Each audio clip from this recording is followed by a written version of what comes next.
Sometimes it's really difficult for us to look forward and say, well, what am I really capable of? You know, we've seen so many examples in the past and even in this present day of people that have way exceeded, and I mean way exceeded, their humble beginnings. Let's start with Abraham Lincoln. Here's a guy born in a log cabin, not a ton of education other than what he self-taught himself. Guy changed the world. He preserved the Union. You couldn't be in a more difficult position. Look where he started. Look where he came from. Let's move a little closer to our era. How about Martin Luther King? This was a charismatic, world-changing leader, not just for African Americans, for everybody.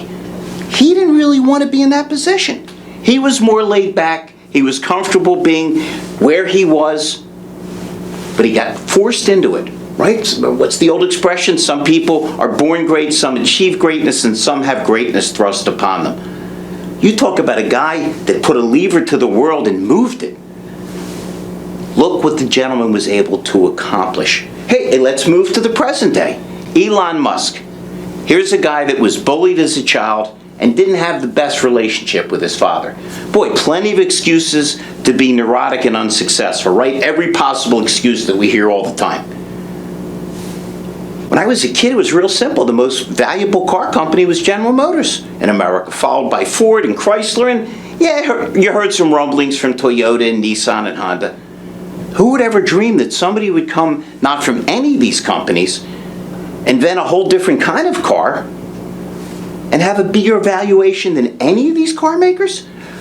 Would anybody ever conceive a gentleman like this would find a way to put spaceships into the air more effectively than countries, whole countries? Sometimes we just need to look in the mirror and say, you know what?